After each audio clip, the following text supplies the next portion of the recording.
Hindi raw 11 days, kundi isang araw lang ginastos ni Vice President Sara Duterte ang 125 million pesos na confidential funds. Yan ang binunyag ng dati niya umanong bagman na si Ramil Madriaga sa pagharap niya sa impeachment hearing ng Kamara. Para sa update mula sa Batasang Pambansa, may expert report si Marian Enriquez. Marian, ano pa ba ang mga inilahad ni Madriaga dyan sa hearing? Rose, naging emotional nga po ang amonoy bagman ni VP Sara si Ramil Madriaga sa pagharap niya sa impeachment hearing ngayong araw dito sa House Justice Committee. Naglabas ng supplemental affidavit si Madriaga. Giit niya, nagsinungaling si VP Sara under oath sa inihain nitong perjury complaint laban sa kanya. Wala raw katotohanan na hindi sila magkakilala personally at professionally. Giit po ni Madriaga, meron silang mga pagpupulong, mga meeting, lalo na raw noong eleksyon 2022 at halos kasama nga raw niya si VP Sara 24 hours, minsan overnight pa sa isang resort kasama nga ang PSG. Kilalang kilala raw daw siya ni VP Sara at kilalang kilala rin daw niya si VP Sara. Dinitalye nga po ni Madriaga dito sa kanyang affidavit kung paano nakilala niya si dating Pangulong Rodrigo Duterte through former National Security Advisor at Congressman Roy Lugoles. Nang maging Pangulo kasi si Digong, inatasan daw siya nitong magsilbi bilang counterintelligence agent sa NSC. Dinirekta nga siyang employed ni FPRRD kung saan buwanan daw siyang sumasahod ng 100 to 150,000 pesos. Kabilang pangaraw sa utos ng dating Pangulo ay i-monitor, i-operate at i-sabotage si dating Senator Trillanes. Dito na kinuwento rin ni Madriaga kung paano pinakilala ni Digong ang anak niyang si VP Sara sa kanya noong 2018. Pinag-usapan yung muling pagtakbo ni VP Sara bilang mayor ng Davao City. At noong inintroduce nga raw ni PRRD, itong si VP Sara sa kanya, ang sabi raw sa kanya ni PRRD, Ram, ikaw na bahala kay Inday. Kwento pa nga ni Madriaga, binigyan siya ni Digong noon ng 25 million pesos para ipambili ng high-end motorcycles. Inutusan daw siya ni PRRD na bumuo nga raw ng grupo para suportahan ang kandidatura nito bilang Pangulo sa 2022 elections. Dito nga nabuo yung ISIP o yung Inday Sara is my president. Kasama raw nga niya doon sa binuo yung grupo ng mga kaibigan ni VP Sara mula sa San Sebastian College of Law. At kabilang nga doon yung nabanggit na pangalan na si Assistant Special Prosecutor Ryan Ray Kilala mula sa Office of the Ombudsman. Pinakita pa ni Madriaga yung mga litrato ng kanilang pag-iikot sa bansa, maging yung mga virtual meetings kasama si VP Sara. May video pa nga, Ruth, no may hawak si VP Sara na bandila at tinawag na Sir Ram si Madriaga. May inilabas pa nga ring video na binati ni VP Sara si Madriaga sa kanyang kaarawan. Kwento pa po ni Madriaga, regalo daw niya yung painting na nasa likod o background ni VP Sara sa Zoom meeting nila. Nagpatuloy nga raw yung pagsuporta ni Madriaga kahit nagdesisyon ang vice na tatakbo na lamang siya sa pagka-vice president. Kahit yun ay nalungkot daw siya. Pero nung manalong VP, ito nga si Sara, inimbitahan daw siyang dumalo sa kanyang inaugurasyon sa Davao City noong June 19, 2022. At meron pa sila mga litrato rito.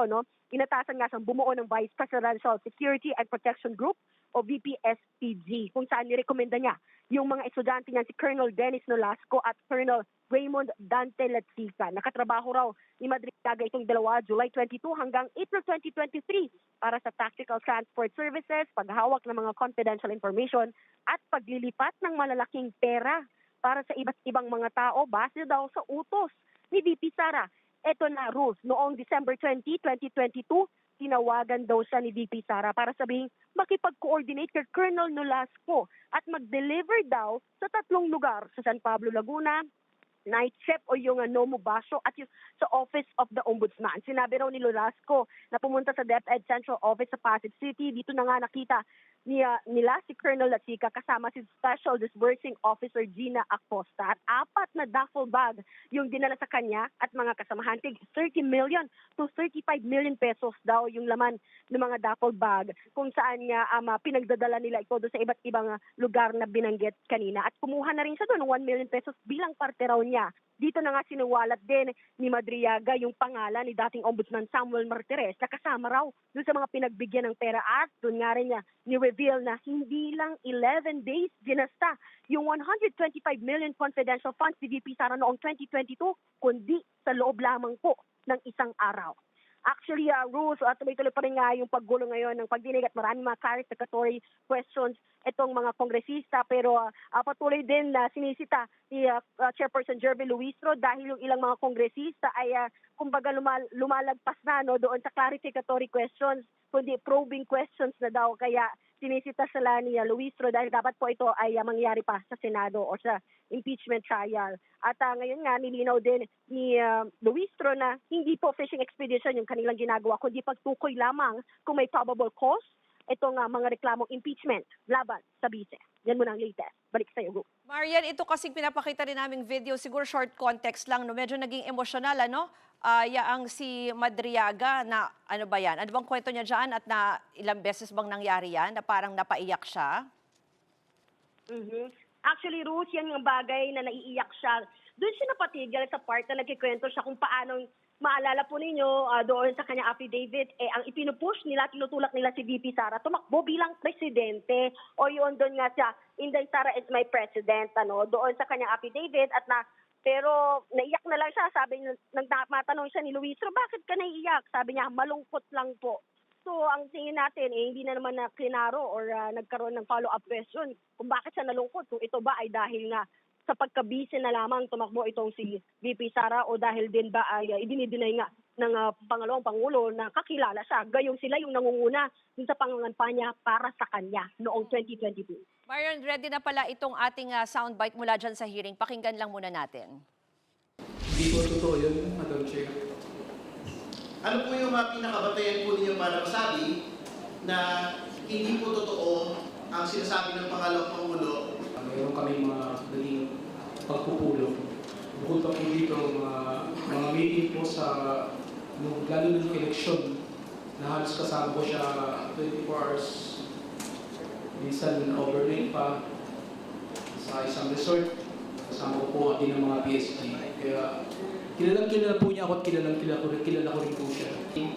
PRD introduced me to Sara and told me, Ram, ikaw na bahala kay Inday.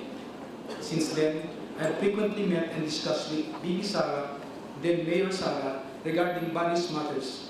However, she gave me strict instructions that all conversations should be done as much as possible by call and minimize text messages. Marian, oo, inaasahan ba na may iba pang magsasalita ngayong araw o puro ito ay si Madriaga lamang? Actually, Ruth, nauna na rin nakita natin dito yung dating tagapagsalita ni VP Sara at Chief of Staff na kasama rin ngayon sa kanyang legal counsel na si Attorney Michael Powa. Nauna na nga sa ipinagsagpina ng komite tungkol nga po dito sa confidential funds ng DepEd at bilang Chief of Staff. So yun din yung inaabangan natin at gayon din yung ilang mga personalidad na inimbitahan nga para po doon sa pagpapatunay o yung mga dokumento ng Statement of Assets, Liabilities, and Net Worth o SALN po ni VP Sara. Gayon din doon sa mga impormasyon kaugnay ng kanilang mga negosyo ng asawang si Attorney Mans at maging yung kanilang ITR, yung mga income tax return mula naman po sa BIR. Ruth. Yan po ang Express Report ni Marian Enriquez mula sa Batasang Pambansa. Mga kapatid, Ruth Cabal po para sa mabilis na pasada ng mga balitang dapat niyong malaman, mag-follow at mag-subscribe sa social media pages ng News 5.